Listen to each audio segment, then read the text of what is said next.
Hello, very good morning. Welcome back to 15th June Daily Hindu News Analysis. Friends, ఈరోజు కూడా మనం ఏంటి అని అంటే న్యూ ఆర్టికల్స్తో అయితే కనుక మీ ముందుకైతే వచ్చాము. అయితే కనుక ఫస్ట్ స్మాల్ థింగ్ ఏంటి అని అంటే మనము Delhi edition of Hindu newspaper నుంచి మనం ఏంటంటే ఆర్టికల్స్ని పిక్ చేసుకుని వాటిల్ని మనం అనాలిసిస్ అయితే క్యారీ అవుట్ చేస్తాం అన్నమాట. ఈరోజు ముందు అజెండా ఏంటి, అసలు ఏం ఆర్టికల్స్ ఇవాళ పేపర్లో ఇంపార్టెంట్ అవి డిస్కస్ చేయాలి అనేటువంటివి ముందు చూసేద్దాము. ఆ తర్వాత ఎలాబరేట్ డిస్కషన్లోకి వెళ్దాం. ఓకేనా. ద ఫస్ట్ ఇంపార్టెంట్ ఆర్టికల్ ఏంటి అని అంటే the CIC upholds the response of Rashtrapati Bhavan on the RTI query on the presidential assent. So it is basically something. CIC అంటే సెంట్రల్ ఇన్ఫర్మేషన్ కమిషన్ అని అర్థం అండి. ఆర్టీఐ అంటే రైట్ టు ఇన్ఫర్మేషన్ యాక్ట్ గురించి అయితే రీసెంట్గా న్యూస్లో ఉంది. ఈ కాంటెక్స్ట్లో మనకి ఇదేంటి అని అంటే జిఎస్ పేపర్ 2 పాలిటీలో మనం ఏంటంటే ఈ ఆర్టికల్ని అయితే కనుక స్టడీ చేయాలన్నమాట. సో ఓకేనా. Central information commission upholds the response of Rashtrapati Bhavan. So Rashtrapati భవన్కి ఒక ఆర్టీఐ రిక్వెస్ట్ అయితే ఫైల్ చేశారట. సో దానికి ఏంటి అని అంటే కనుక central information commission has upholded that, అంటే yes that is okay fine, ఓకేనా, వ్యాలిడ్, కరెక్ట్ అని చెప్పేసి మనకి సెంట్రల్ ఇన్ఫర్మేషన్ కమిషన్ అయితే చెప్పడం అయితే జరిగింది. ఇన్ దట్ కాంటెక్స్ట్ సో మనకి ఆర్టీఐ యాక్ట్ ఏంటి, సెంట్రల్ ఇన్ఫర్మేషన్ కమిషన్ ఏంటి, ఆ స్టోరీ అయితే అర్థం కావాలి. అర్థమైతే ఇది ఇంకా మనకి క్లియర్గా అర్థమవుతుంది అనమాట. దెన్ నెక్స్ట్ వచ్చేసి on the other side we have exports bounced 9% but trade gap widened in the May. So ఓకేనా అండి, ఎక్స్పోర్ట్స్ ఇంక్రీజ్ అయితే అయ్యాయి బై 9%, బట్ ట్రేడ్ గ్యాప్ మాత్రం కూడా పెరిగిపోయింది. ట్రేడ్ డెఫిసిట్ అనేటువంటిది పెరిగింది అని చెప్పేసి మనకైతే కనుక చెప్తున్నారు. So this comes under GS paper 3 Indian economy. GS paper 3 Indian ఎకానమీలో పబ్లిష్ అయినటువంటి సంబంధించినటువంటి ఆర్టికల్ అనమాట ఇది. ఫస్ట్ది వచ్చేసి సెంట్రల్ ఇన్ఫర్మేషన్ కమిషన్ రిలేటెడ్ పాలిటీలోంచి మనకైతే మనం నేర్చుకోవాలి ఇది. దెన్ నెక్స్ట్ వచ్చేసి ఎక్స్పోర్ట్స్ బౌన్స్డ్ 9%, ఇది జిఎస్ పేపర్ 3 ఇండియన్ ఎకానమీలోకి వస్తుంది అనమాట మనకి ఇది. Okay fine. Then next G7 leaders say they will back the Ukraine as long as it takes. So ఎంత టైం పట్టినా కూడా so we will completely support Ukraine. ఈ యొక్క రష్యా యుక్రెయిన్ వార్ గురించి మనకి కాన్సెప్ట్ అనమాట. ఇది మనకేంటి అని అంటే జిఎస్ పేపర్ 2 ఇంటర్నేషనల్ రిలేషన్స్ టాపిక్లో మనం అయితే కనుక ఇది నేర్చుకోవాలి. జిఎస్ పేపర్ 2 ఇంటర్నేషనల్ రిలేషన్స్ టాపిక్లో అయితే కనుక మనది ఈ యొక్క G7 leaders say they will back the Ukraine as long as it takes అనేటువంటిది అయితే కనుక ఆర్టికల్ పబ్లిష్ అయింది అసోసియేటెడ్ విత్ ఇంటర్నేషనల్ రిలేషన్స్. అలాగనే in Burgenstock leaders seek a peace framework for Ukraine without Russia. రెండు same articles అండి ఇవి కూడాని. So ఓకేనా, సిమిలర్ ఆర్టికల్స్. ఇక్కడ ఏమంటే పీస్ సమ్మిట్ గురించి అయితే మాట్లాడుతున్నారు. ఇక్కడ వచ్చేసి ఏంటి అని అంటే G7 సమ్మిట్ రీసెంట్గా మనకి G7 అవుట్ రీచ్ సమ్మిట్ అయితే కనుక రీసెంట్గా మనకి ఇటలీలో అయితే కనుక జరిగింది. ఆ కాంటెక్స్ట్లో అది మనకి ఇంపార్టెంట్. సో ఇది కూడా మనకి జిఎస్ పేపర్ 2 ఇంటర్నేషనల్ రిలేషన్స్ టాపిక్లోకి మనకైతే వస్తుందన్నమాట. Then as far as today's editorial is concerned reimagining the Indian federalism అని చెప్పేసి మనకి ఏంటి అంటే Shashi Tharoor is the author of this particular article. Reimagining the Indian federalism, it is associated with GS paper 2 Indian polity. So Indian politics సంబంధించినటువంటి ఈ ఆర్టికల్లో federalism అనేటువంటి ఒక కాన్సెప్ట్ ఉంది కదండి మనకి. సో దాంట్లో మనం ఏంటంటే కనుక ఈ ఆర్టికల్ని డిస్కస్ చేయాల్సి వస్తుందన్నమాట మనము. So okay, these are the today's articles. The first one ఈ సెంట్రల్ ఇన్ఫర్మేషన్ కమిషన్ గురించి మనం మాట్లాడాలి. నెక్స్ట్ వచ్చేసి ట్రేడ్ డెఫిసిట్ పరిస్థితి ఏంటో చూడాలి. దెన్ నెక్స్ట్ వచ్చేసి G7 లీడర్స్ సమ్మిట్ గురించి ఏంటో చూడాలి. దెన్ నెక్స్ట్ వచ్చేసి ఈ యొక్క పీస్ సమ్మిట్ అయితే కనుక జరగబోతోంది బర్గెన్ స్టాక్లో. So Bergen stock is in స్విట్జర్లాండ్లో ఉందన్నమాట ఇది. ఓకేనా, బర్గెన్ స్టాక్ సమ్మిట్ అంటారు, దాని గురించి తెలుసుకోవాలి. And finally reimagining the Indian federalism. So federalism గురించి శశి థరూర్ రాసినటువంటి ఆర్టికల్ ఏంటి, ఎడిటోరియల్ ఏంటి అనేటువంటిది, తన యొక్క ఆర్గ్యుమెంట్స్ ఏంటి అనేటువంటిది మనం అక్కడ చూడడం అయితే జరుగుతుందన్నమాట. ఓకేనా, clear? Yes. So before going to the detailed discussion of each and every article, there was a small announcement friends.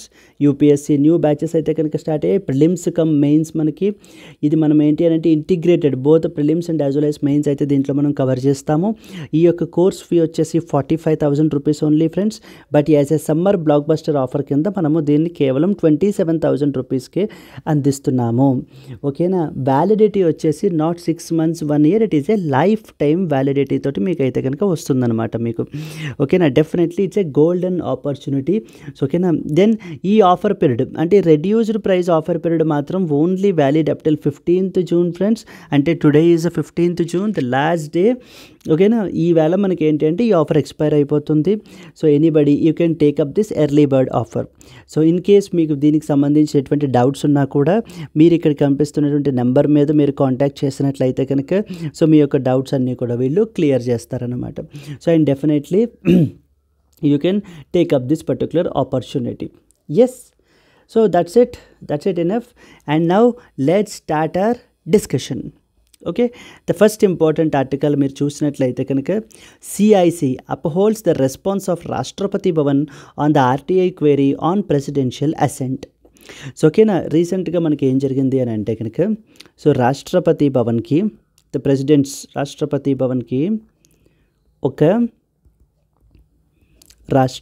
భవన్కి ఒక ఆర్టీఐ ఫైల్ చేశారనమాట. ఆర్టీఐ అప్లికేషన్ ఒకటి ఫైల్ చేశారు. ఆర్టీఐ అంటే ఏంటంటే లైక్ రైట్ టు ఇన్ఫర్మేషన్. ఒకవేళ మీకు తెలియకపోయినా పర్వాలేదండి. So after this we will discuss. ఏంటంటున్నారు, రైట్ టు ఇన్ఫర్మేషన్ అప్లికేషన్ అయితే కనుక రాష్ట్రపతి భవన్కి అయితే ఫైల్ చేశారు. సో దాంట్లో అంటే ప్రెసిడెంట్స్ ఆఫీస్కి. సో దీంట్లో వీళ్ళు అడిగిన క్వశ్చన్ ఏంటంటే క్వశ్చన్ ఏంటి అని అంటే కనుక so the president of India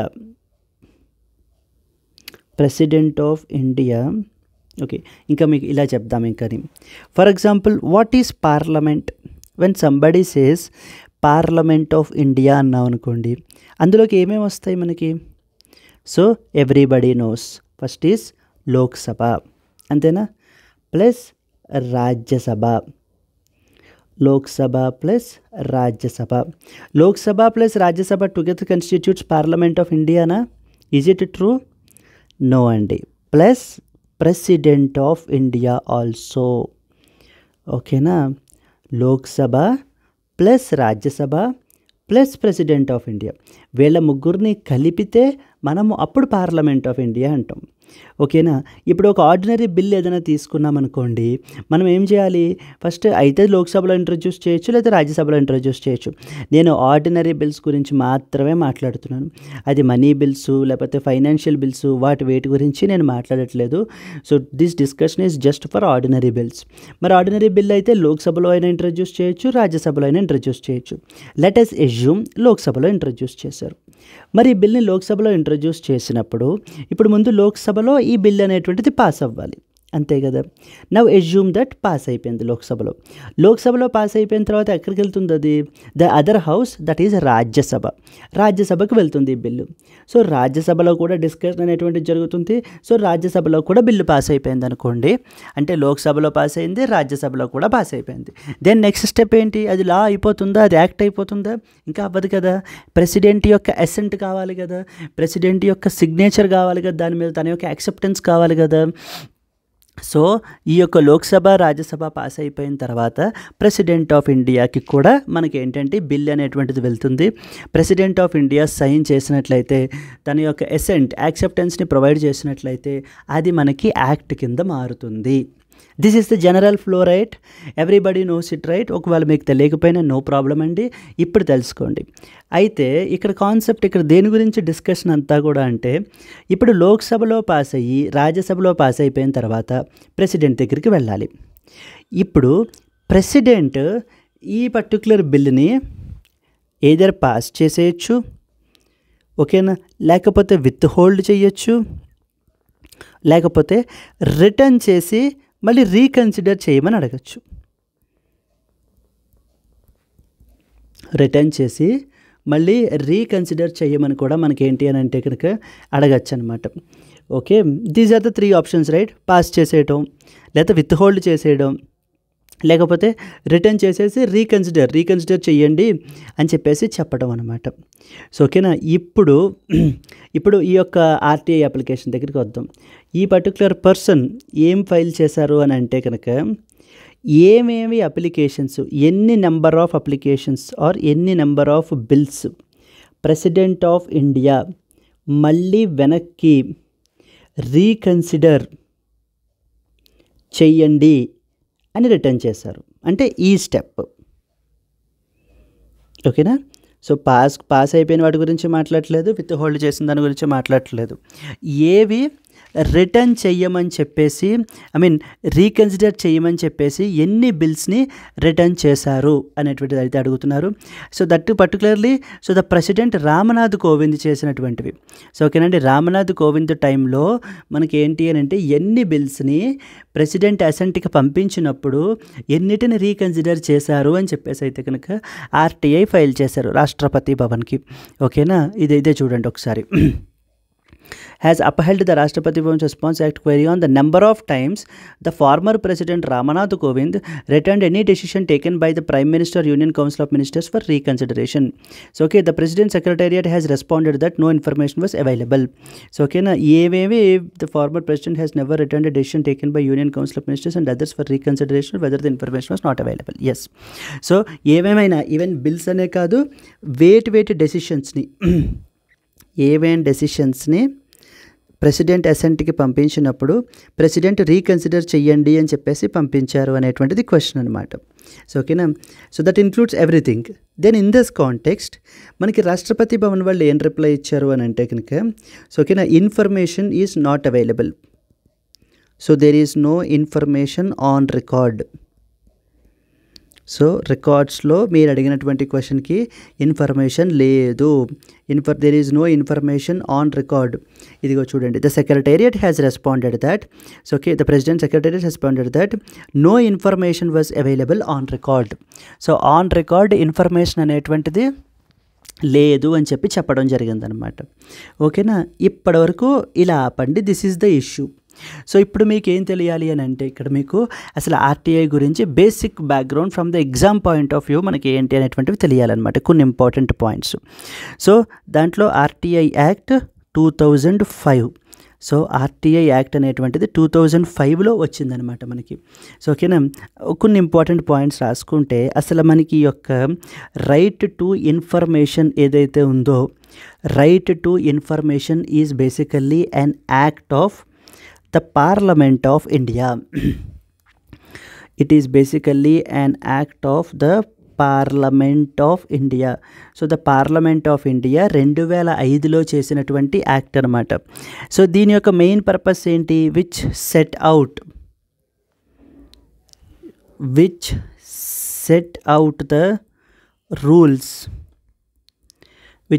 the rules and the procedures, which set out the rules and as well as procedures regarding the right to information,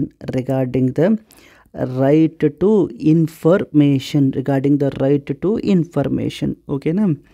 then next important point ఏంటంటే ఈ RTI act 2005 రాకముందు వేరే లా ఉండేదన్నమాట.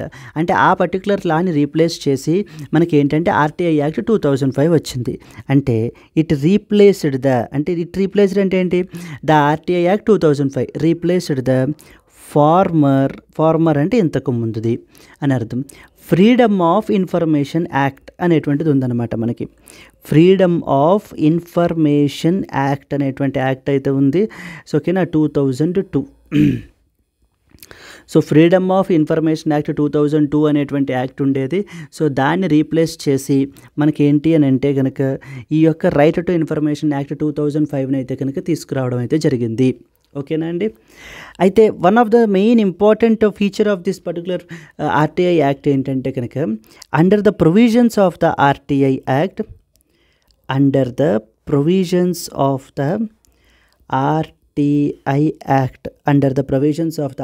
Act, any citizen of India, please be very clear friends, only సిటిజన్స్కి ఈ power ఉంటుంది. Any citizen of India may request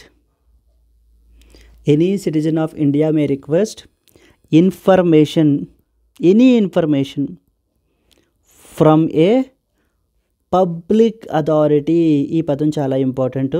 public authority అంటే మీరు పబ్లిక్ అథారిటీ నుంచే మీరు ఇన్ఫర్మేషన్ అనేటువంటిది తీసుకోగలరు. అంతే తప్ప ప్రైవేట్ అథారిటీస్ నుంచి ప్రైవేట్ పీపుల్ దగ్గర నుంచి మనం ఏంటంటే కనుక ఆర్టీఐ ఫైల్ చేసి వాళ్ళ దగ్గర నుంచి ఇన్ఫర్మేషన్ని మనము తేవడానికి కుదరదు. ఓన్లీ పబ్లిక్ అథారిటీయే మనకి ఏంటంటే రెస్పాన్సిబుల్ అనమాట. సో ఓకేనా. Okay, so once that is clear, ఈ యాక్ట్ యొక్క మెయిన్ ఆబ్జెక్టివ్ ఏంటి? The basic objective of this act is particular act is to empower ఎవరిని ఎంపవర్ చేయాలి? సిటిజన్స్ని ఎంపవర్ చేయాలి. సో దీనివల్ల ఏం ప్రమోట్ అవుతుంది? Promote the transparency and as well as accountability of the government. ఓకేనా అండి, accountability of the government. So the గవర్నమెంట్కి యొక్క అకౌంటబిలిటీ పెరుగుతుంది, ట్రాన్స్పరెన్సీ పెరుగుతుంది. కాబట్టి ఈ యొక్క రైట్ టు ఇన్ఫర్మేషన్ ద్వారా అవి అచీవ్ చేయడమే దీని యొక్క ప్రైమరీ ఆబ్జెక్టివ్ అనమాట. ఓకేనా. ఒక్కసారి మీరు మళ్ళీ చూసుకుంటే కనుక ఫస్ట్ పాయింట్ ఏంటండి, రైట్ టు ఇన్ఫర్మేషన్ యాక్ట్ అనేటువంటిది పార్లమెంట్ ఆఫ్ ఇండియా అయితే చేశారు. సో ఇది మనకి rules and as well as ప్రొసీజర్స్ని regarding the right to information provide చేస్తుంది. రైట్ టు ఇన్ఫర్మేషన్ యాక్ట్ 2005 రాకముందు మనకి we have the freedom of information act 2002 అని చెప్పేసి ఉండేది. సో దాన్ని రీప్లేస్ చేసేసి మనకి ఆర్టీఐ యాక్ట్ని తీసుకొచ్చారు. థర్డ్ పాయింట్, ఈ యాక్ట్ ప్రకారంగా ఎనీ సిటిజన్ ఆఫ్ ఇండియా అంటే you and as well as me anybody can question the government. You can file an application and you can ask your question అనమాట from the public authority.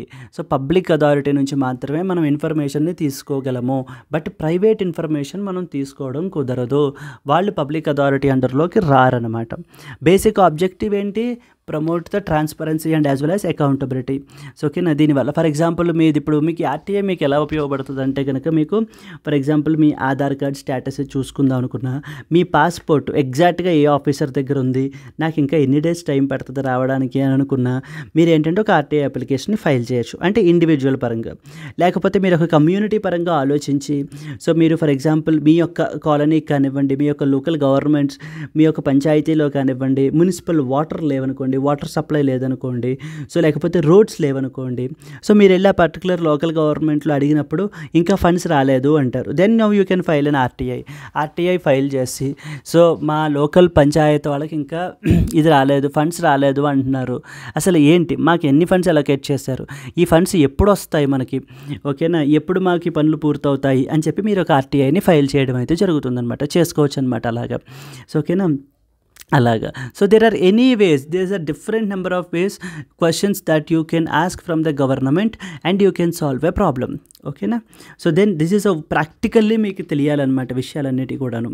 Then అలాగనే ప్రతి government ఆఫీస్లో కూడా ఈ act ఏం mandate చేసిందంటే, so there should be someone who is a public information officer, పిఐఓస్ని appoint చేయాలన్నమాట. అంటే పిఐఓస్ని కొత్తగా అపాయింట్ చేయరు, ఉన్న వాళ్ళల్లోనే ఒకరిని పిఐఓగా పెట్టుకుంటారనమాట. సో వాళ్ళ పని ఏంటి, ఇలా వచ్చినటువంటి ఆర్టీఐ అప్లికేషన్స్ అన్నిటికీ కూడా రెస్పాన్స్ అనేటువంటివి ఇస్తూ చేయటం వీళ్ళ పని, అడిగినటువంటి ఇన్ఫర్మేషన్ అంతా కూడాని. సో మనకి ఎవరు తెలియాలి, పిఐఓస్, public information officer, public information officer, we call it as PIO, public information officer. So okay, ఎవరి పబ్లిక్ ఇన్ఫర్మేషన్ ఆఫీసరు అని అంటే కనుక you can write down the public information officer, the PIO is appointed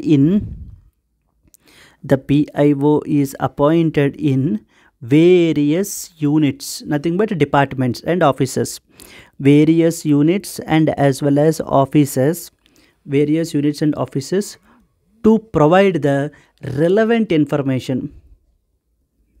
అంతే కదండి, వీళ్ళ యొక్క main purpose ఏంటి, వాళ్ళు మనకి ఇన్ఫర్మేషన్ అనేటువంటి దాన్ని ప్రొవైడ్ చేయాలి, to provide the relevant information. So ఓకేనా, ఎవరు అడిగింది, సార్ట్ బై మీకు గుర్తు లేకపోతే asked by the Indian individuals. So Indian individuals ఎవరైనా కూడా ఆర్టీఐ అప్లికేషన్ అనేటువంటి దాన్ని ఫైల్ చేసినట్లయితే కనుక వాళ్ళకి రిప్లై ఇవ్వడానికి పెట్టినటువంటి ఆఫీసర్నే పబ్లిక్ ఇన్ఫర్మేషన్ ఆఫీసర్ అంటారు. ప్రతి గవర్నమెంట్ డిపార్ట్మెంట్ ఆర్ ప్రతి లోకల్ గవర్నమెంట్లో అన్నిటిలోని కూడా ఏంటి అని అంటే కనుక ఈ పబ్లిక్ ఇన్ఫర్మేషన్ ఆఫీసర్ అనేటువంటి వాళ్ళు ఉండాలి, అపాయింట్ చేయాలి. సరే, ఓకే. ఇప్పుడు మీరు క్వశ్చన్ అడిగారండి. సో దానికి ఎవరు సమాధానం చెప్తారు? గవర్నమెంట్ తరపున పబ్లిక్ ఇన్ఫర్మేషన్ ఆఫీసర్ సమాధానం చెప్తాడు. Now there should be a time period, right? UPSC prelims రాయాలి అని అంటే exam within 2 hours you have to write, అంతే కదా? So there is some time period, right? అలాగా మరి మీరు ఇప్పుడు ఒక క్వశ్చన్ అడిగారు. సో మనం జీవితకాలం వెయిట్ చేయలేం కదండి రిప్లై గురించి. So we want the reply at a particular within a particular stipulated period of time. So దాని గురించి ఇచ్చినటువంటి టైం ఏంటంటే 30 days అండి. 30 days లోపల మనకి ఏంటి అని అంటే ఒక ఇండివిజువల్, మీరు నేను ఒక ఇండివిజువల్ అడిగినటువంటి క్వశ్చన్కి సమాధానం రావాలి. ఓకేనా? That is the information that is sought by an individual. sought by అంటే and asked by an individual. ఎవరైనా ఒక ఇండివిజువల్ ఇన్ఫర్మేషన్ అనేటువంటిది ఇలా కావాలి నాకు అని అడిగారు అనుకోండి, must be provided to them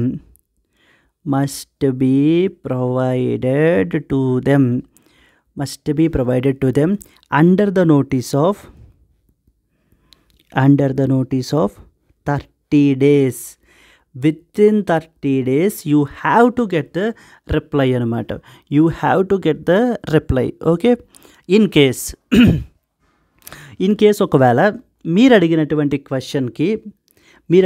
question sensitive information అడిగారు మీరు. అంటే ఏంటంటే, సో మీరు ఇదే ఆర్టీఐని ఉపయోగించుకుని సో మీరు ఏమడుగుతారు అని అంటే కనుక, సో మనకి నేషనల్ ఇన్వెస్టిగేషన్ ఏజెన్సీ దగ్గర టెర్రరిస్టులు ఎవరెవరు ఉన్నారో వాళ్ళు ఎక్కడెక్కడ ఉన్నారు అని చెప్పేసి మీరు ఇన్ఫర్మేషన్ కలెక్ట్ చేశారు. ఓకేనా? వాళ్ళ యొక్క స్టేటస్ ఏంటి అని చెప్పేసి అడిగారు అనుకోండి. So that is a secret information, that is a sensitive information, మీకు చెప్పబడదనమాట అది. అలాగే గవర్నమెంట్ ఏదైనా ఒక సబ్మెరీన్ లాంచ్ చేశారనుకోండి. సో సబ్మెరీన్ లాంచ్ చేసినప్పుడు ఓకేనా, దాని యొక్క టెక్నికల్ డీటెయిల్స్ అడుగుతారు. మామూలుగా పబ్లిక్ డొమైన్లో వరకు అయితే టెక్నికల్ డీటెయిల్స్ చెప్తారో అంతవరకు చెప్తారు. అది కాకుండా నాకు ఇంకా అడిషనల్ దీని క్యాపబిలిటీస్ ఏంటి, దీన్ని ఎక్కడ ఏ లాటిట్యూడ్ లాంగిట్యూడ్లో దీన్ని డిప్లాయ్ చేస్తారు, ఓకేనా, దీని యొక్క ఇది టార్గెట్ హిట్ రేంజ్ ఎంత ఉంటుంది అని చెప్పి ఇంకా సెన్సిటివ్ ఇన్ఫర్మేషన్ని మీరు క్వశ్చన్ చేస్తున్నారనుకోండి, అవేవి కూడా మీకు చెప్పబడవు. సో ఎందుకంటే ఎనిమీ కంట్రీస్ జనరల్గా ఏం చేస్తూ ఉంటారు, మన యొక్క ఆర్టీఐని ఎక్స్ప్లాయిట్ చేసి సో ఇక్కడ ఉన్నటువంటి వాళ్ళ చేత ఆర్టీఐస్ని ఇలాంటివి ఫైన్ చేయడానికి ట్రై చేస్తూ ఉంటారు. సో దానివల్ల డిఫెన్స్ సీక్రెట్స్ అనేటువంటివి తెలిసిపోతూ ఉంటాయి. కాబట్టి ఇవేవి కూడా ఆర్టీఐ స్కోప్లోకి రావన్నమాట. ఓకేనా? ఇప్పుడు మీరు అడిగినటువంటి క్వశ్చన్ ఇతర దేశానికి మనకి ఉన్న ఫ్రెండ్లీ రిలేషన్స్ దెబ్బతీసేలా ఉంటుందనుకోండి, దానికి ఇచ్చే ఆన్సరు దానికి కూడా మీకు సమాధానం రాదు. సో అంటే ఏంటి? So there are some exceptions. So this right to information act అనేటువంటిది ఏమీ కంప్లీట్లీ అబ్సల్యూట్ కాదు. సో ఓకేనా, మీకు ఇచ్చినటువంటి పరిధిలో ఫర్ ఎగ్జాంపుల్ మీకు మీ పాస్పోర్ట్ గురించో, మీ ఆధార్ కార్డు గురించో, లేకపోతే మీ ఇళ్ల స్థలం గురించో, ఆర్ఎల్స్ మీ కమ్యూనిటీలో వాటర్ సప్లై గురించో, స్కూల్ కన్స్ట్రక్షన్ గురించో, రోడ్ కన్స్ట్రక్షన్ గురించో, ఇలా ఏమైనా కూడా మీరు అడగండి. అంతే తప్ప ఇలాంటి సెన్సిటివ్ ఇన్ఫర్మేషన్ మీకు ఇప్పుడు దీనివల్ల ఉపయోగం ఏం లేదు. అలాంటివి ఏవి కూడా మీకు సమాధానం చెప్పబడవన్నమాట. ఓకేనా? వితిన్ 30 daysలో మీకైతే మామూలుగా సమాధానం రావాలి. ఇన్ కేస్ మీరు ఒక సెన్సిటివ్ ఇన్ఫర్మేషన్ అడిగితే కనుక, బాబు మీరు అడిగింది ఎక్సెప్షన్స్లోకి వస్తుంది, దాని మీద సమాధానం చెప్పబడదు అన్న రిప్లై అన్నా మీకు 30 days లోపల రావాలన్నమాట. ఓకేనా అండి? అలాగే మూడో కేసు ఏమవుతుంది అని అంటే కనుక, మీరు అడిగిన క్వశ్చన్కి సమాధానం చెప్పడానికి ఇంకా ఎక్కువ టైం పడుతుంది. అంటే మీరు అంత డేటా అడిగారు, నాకు లాస్ట్ 5 years నుంచి సో అండ్ సో ఎంతమంది బెనిఫిషరీస్ అయ్యారో ఆ డేటా అంతా కావాలి నాకు, అది నాకు వేరే స్టేట్స్తో కంపేర్ చేసి చెప్పండి అని ఇలా అడిగారు అనుకోండి, మరి take some significant amount of time కదా. అలాంటప్పుడు కూడా ఏంటంటే వితిన్ 30 daysలోనే మీకు ఒక రిప్లై ముందు ఇచ్చేయాలి. మీ యొక్క ఆర్టీఐ అప్లికేషన్ని మేము రిసీవ్ చేసుకున్నాము, మీరు అడిగినటువంటి ఇన్ఫర్మేషన్ మేము అది ఎక్సెప్షన్స్లోకి రాదు, మాకు ఇవ్వడానికి మేము సిద్ధంగానే ఉన్నాము, కానీ మీరు అడిగినటువంటి ఇన్ఫర్మేషను మేము కంపైల్ చేయాలి అని అంటే కొంత మాకు టైం అయితే కావాలి, ఎడిక్వేట్ టైం అయితే కావాలి. సో కాబట్టి within let's say 1 month are let's say within 2 months మేము మీకు మళ్ళీ రిప్లై ఇస్తాం దీని మీద అని చెప్పేసి, సో మీకు పబ్లిక్ ఇన్ఫర్మేషన్ ఆఫీసర్ వితిన్ 30 daysలో రిప్లై అయితే ఇవ్వాలి ఇన్ దట్ కాంటెక్స్ట్లో. ఓకేనా అండి? So or in case of or in case of any breach, in case of any breach of section 8, in case of any breach of the section 8 of the RTI Act, section 8 of the RTI Act, the individual must be informed. నువ్వు అడిగింది sensitive matter, నీకు చెప్పబడదు. ఓకేనా అండి. Individual must be informed with in 30 days.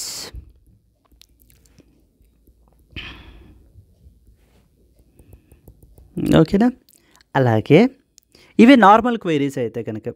అలా కాకుండా life and death related matter అనుకోండి, అంటే మీరు అడిగినటువంటి క్వశ్చన్ ఒక పర్టికులర్ పర్సన్ యొక్క లైఫ్ అండ్ డెత్ని ఎఫెక్ట్ చేస్తాయి.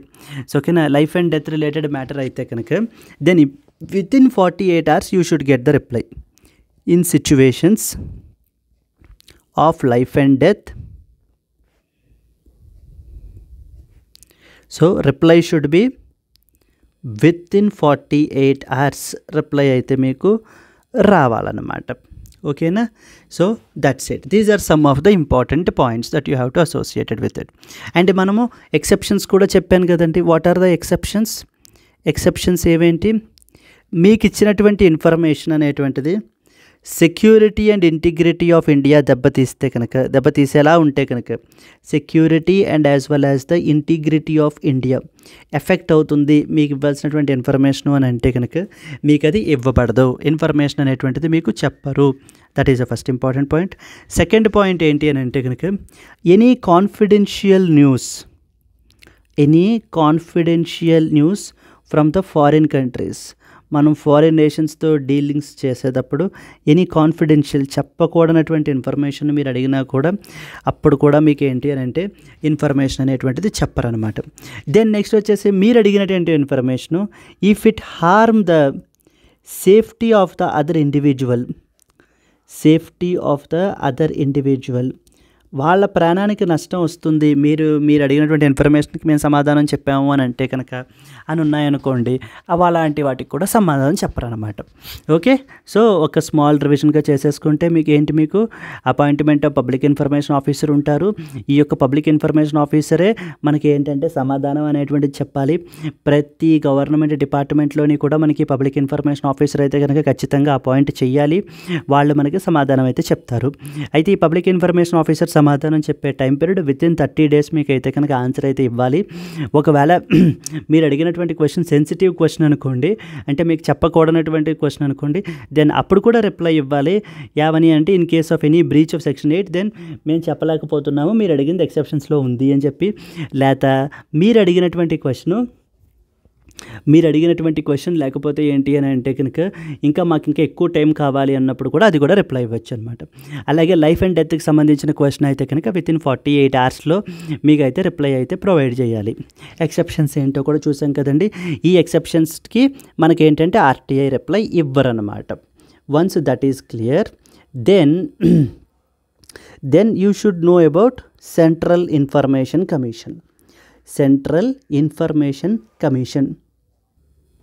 ఓకేనా. Central information commission.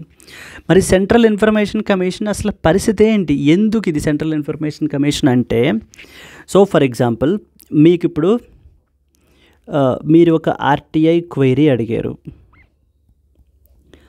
ఎవరిని అడుగుతారు? మీకు పబ్లిక్ ఇన్ఫర్మేషన్ ఆఫీసర్ని అడుగుతారు.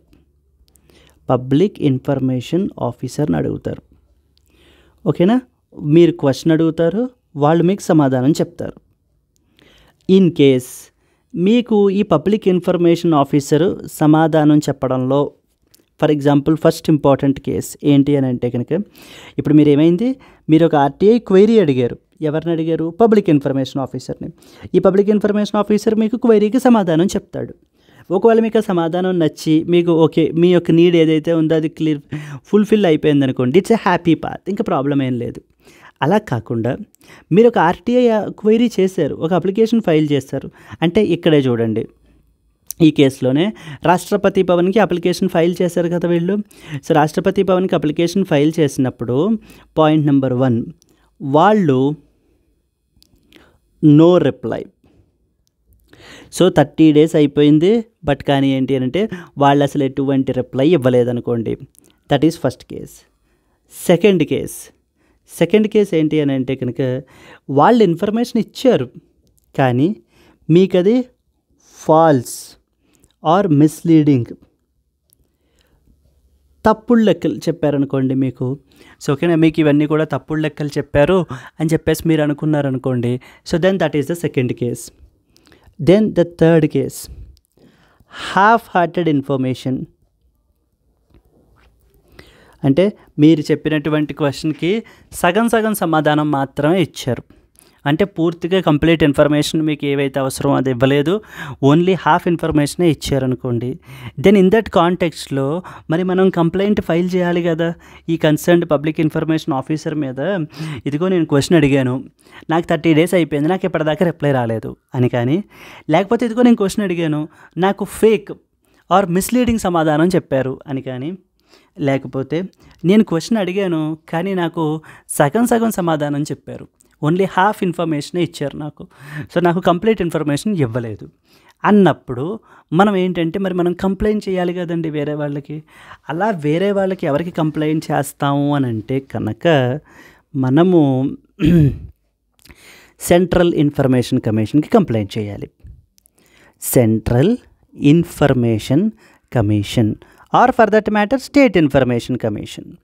సో స్టేట్ రిలేటెడ్ అయితే కనుక స్టేట్ ఇన్ఫర్మేషన్ కమిషన్కి చేస్తారు, సెంట్రల్ రిలేటెడ్ అయితే కనుక సెంట్రల్ ఇన్ఫర్మేషన్ కమిషన్కి చేస్తారు.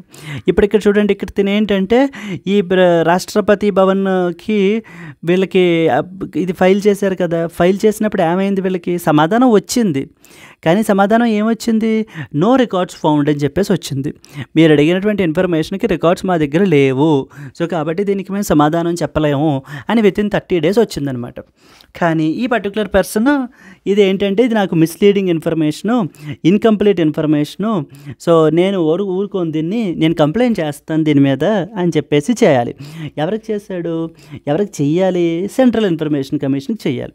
తను కూడా సెంట్రల్ ఇన్ఫర్మేషన్ కమిషన్కి కంప్లైంట్ అయితే చేయడం అయితే జరిగిందనమాట.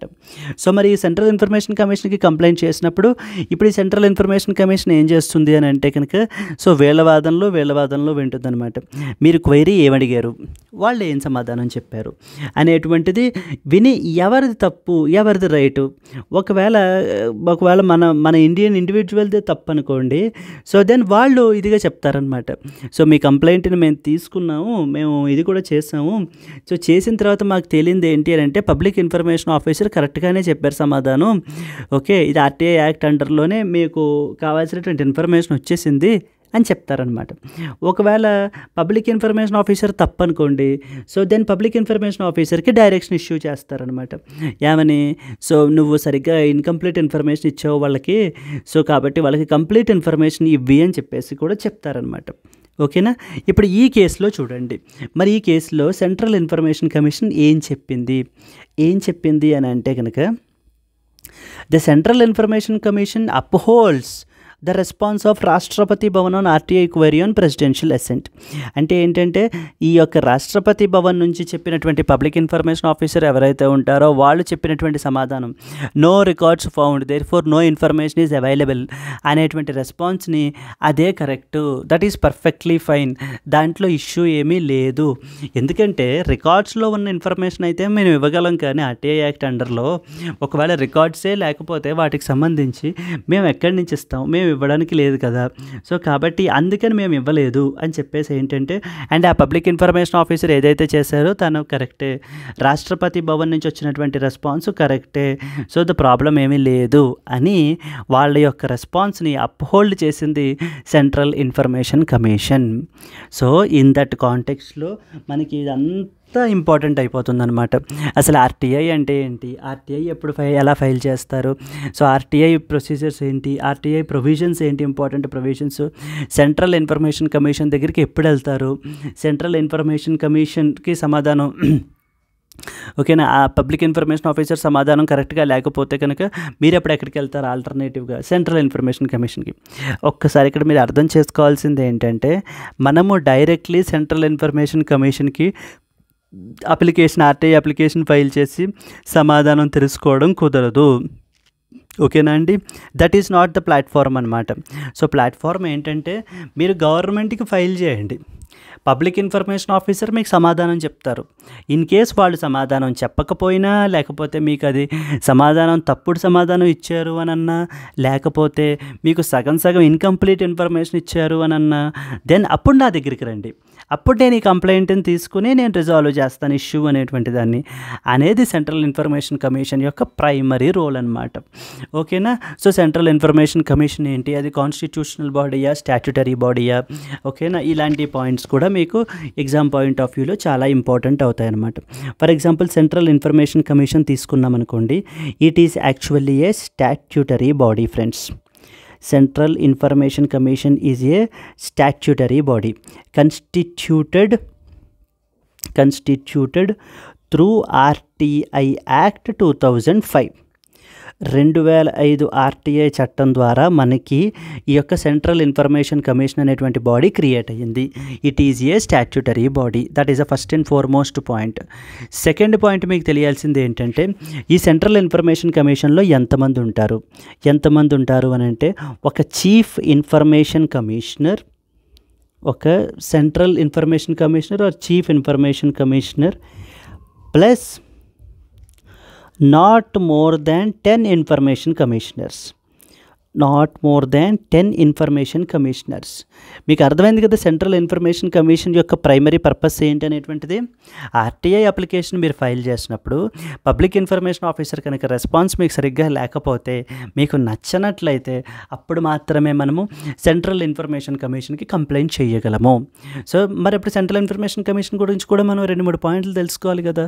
It is a statutory body constituted under RTI act 2005.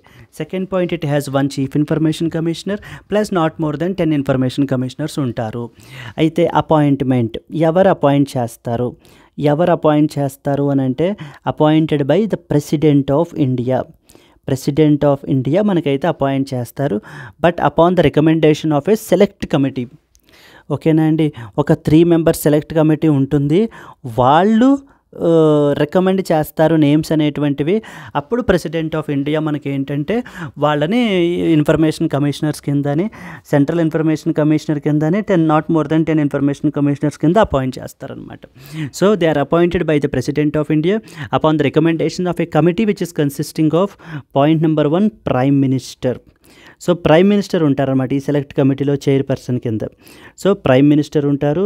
Then next one వచ్చేసి LOP, leader of opposition in Lok Sabha. లేకపోతే అలాగే union cabinet minister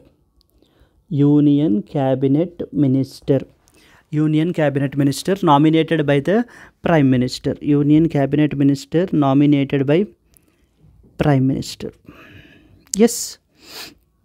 So Central Information Commission is a statutory body, not a constitutional body. Central Information Commission is a statutory body constituted through RTI Act 2005. Its composition is 1 Chief Information Commissioner and not more than 10 Information Commissioners. Its appointment is they are appointed by President of India, but upon the recommendation of a select committee which is consisting of 3 members, Prime Minister as a chairperson, leader of opposition in Lok Sabha, Union Cabinet Minister nominated by the Prime Minister. So this is how you need to know about all these important points అనమాట. Exam point of వ్యూలో మీకు CIC upholds the response of Rashtrapati Bhavan on RTI query on presidential assent. So ఈ పాయింట్ని then ఇదంతా కూడా మీకు ఈ background అంతా తెలిసినట్లయితే కనుక ఈ ఆర్టికల్ మీకు చాలా ఈజీ అవుతుంది. And this is how you should no this particular article అనమాట. ఈ బ్యాక్గ్రౌండ్ ఇన్ఫర్మేషన్ అంతా కూడా మీకు తెలియకుండా మనం ఏంటంటే CIC upholds the response of Rashtrapati Bhavan చెప్పినటువంటి రెస్పాన్స్ని అప్హోల్డ్ చేశారంట. ఓకే ఫైన్, అయితే అయిపోయింది ఇవాళ పేపర్ అంటే that doesn't work like that. So you should no this complete background. RTI act ఏంటి, సెంట్రల్ ఇన్ఫర్మేషన్ కమిషన్ ఏంటి, పబ్లిక్ ఇన్ఫర్మేషన్ ఆఫీసర్ రోల్ ఏంటి, అలాంటి విషయాలన్నీ కూడా ఎక్సెప్షన్స్ ఏంటి అనేటువంటి విషయాలన్నీ కూడా మనం క్లియర్గా నేర్చుకున్నాం అనమాట ఈ ఆర్టికల్లో. ఎస్, అర్థమైందా? Can we go to the next article? Yes, some economy based article అయితే కనుక వచ్చిందండి. Exports bounced 9%, but the trade gap widened in the May. So you should understand this is economy perspective article కదా ఇది మనకి. So దీంట్లో మనం అర్థం చేసుకోవాల్సిన విషయాలు ఏంటి అని అంటే కనుక, first of all imports. What are imports? మనం ఇతర దేశం నుంచి ఏదైనా కొనుక్కుంటున్నాం అనుకోండి, సో ఓకేనా, ఇతర దేశం నుంచి buying from another country, buying from another country, then that is basically the import. అలా కాకుండా ఎక్స్పోర్ట్ చేసుకుంటున్నాం అనుకోండి, చేస్తున్నాం అంటే అర్థం ఏంటంటే, so we are selling to another country, మనము వేరే దేశాలకి మనము అమ్ముతున్నాం. ఫర్ ఎగ్జాంపుల్ ఆయిల్ మనం కొనుక్కుంటాం కదా, క్రూడ్ ఆయిల్, అంటే వీఆర్ ఇంపోర్టింగ్ ఇట్ అనమాట. సో ఎక్స్పోర్ట్ అంటే ఏంటంటే, for example we have textiles, మనం ఎక్స్పోర్ట్ చేస్తూ ఉంటాం. So then that comes under the exports. మరి ఇప్పుడు ఇంపోర్ట్స్ ఎక్కువ ఉండాలా, ఎక్స్పోర్ట్స్ ఎక్కువ ఉండాలా? సో ఓకేనా, సో జనరల్గా ఎక్స్పోర్ట్స్ అనేటువంటివి ఎక్కువ ఉండాలి, greater than that of imports. ఎప్పుడైతే ఎక్స్పోర్ట్స్ ఇంపోర్ట్స్ కంటే ఎక్కువ ఉంటాయో, then we have trade surplus.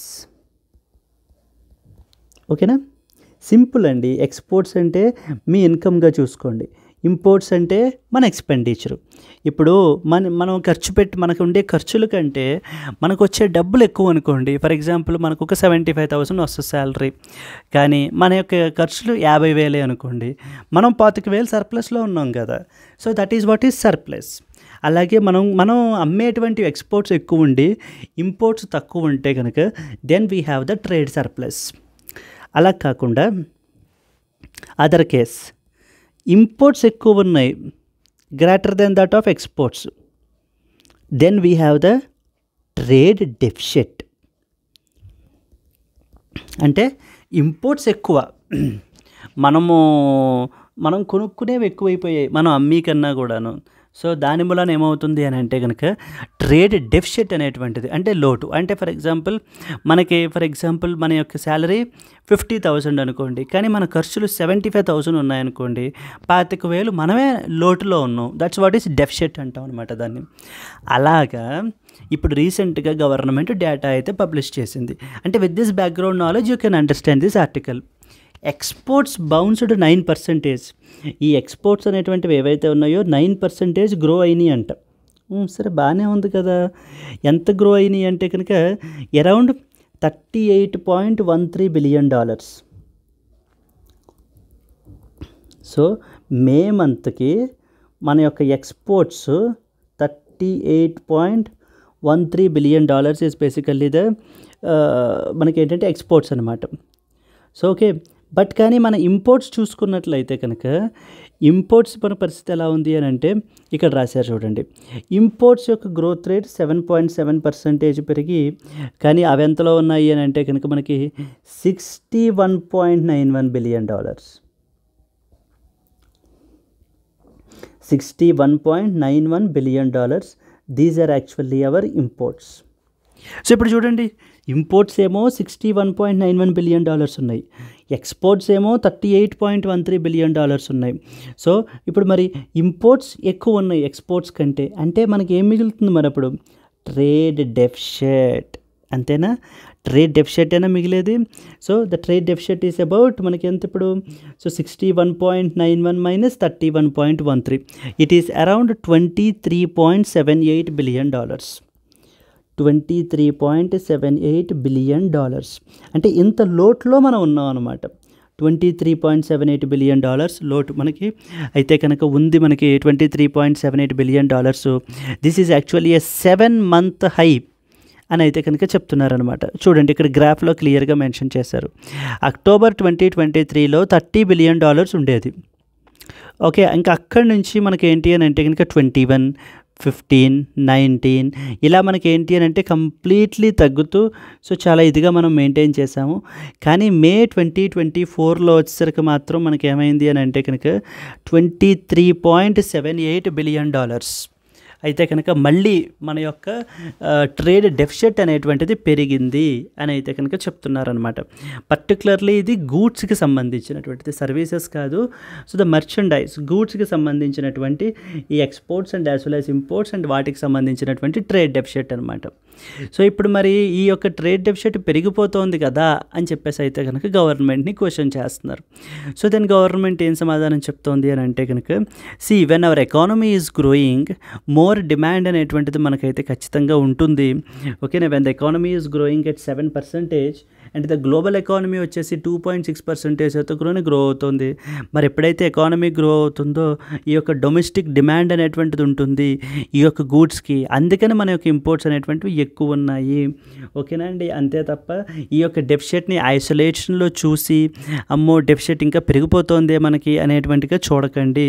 So ఓకేనా, ఇది బేసికలీ ఇట్స్ ఎ కన్స్ట్రక్టివ్ డెఫిసిటే మనకి. అది అంటే మనకి ఇంకా మన యొక్క ఎకానమీ పెరుగుతోంది కాబట్టే మనకి డెఫిసిట్ అనేటువంటిది పెరుగుతోంది అని చెప్పేసి మనకి ఏంటి అని అంటే కనుక ఇక్కడ మనకి గవర్నమెంట్ అయితే సమాధానం చెప్తోందనమాట.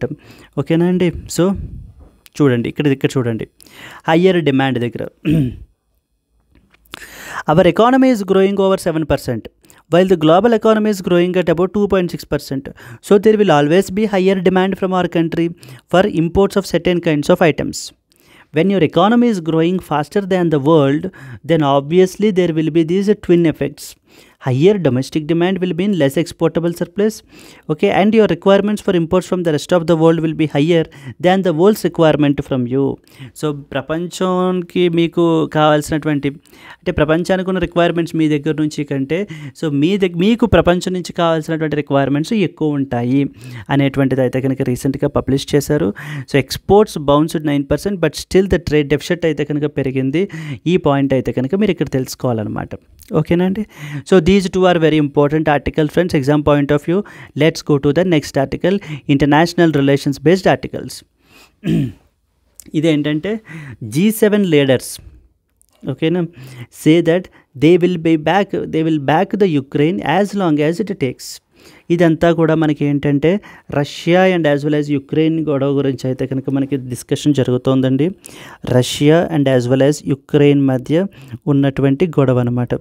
యుక్రెయిన్ గొడవ కాన్ఫ్లిక్ట్. సో ఇప్పుడు ఈ G7 మెంబర్ నేషన్స్ ఎవరైతే ఉన్నారో ఓకేనా వీళ్ళందరూ కూడా ఏంటి అని అంటే కనుక యుక్రెయిన్ని సపోర్ట్ చేస్తున్నాయన్నమాట ఎగెనెస్ట్ రష్యా. అంతే కదా మరి, ఎగెనెస్ట్ ద రష్యా ఈ యొక్క యుక్రెయిన్ అయితే కనుక సపోర్ట్ చేస్తూ ఉన్నాయి.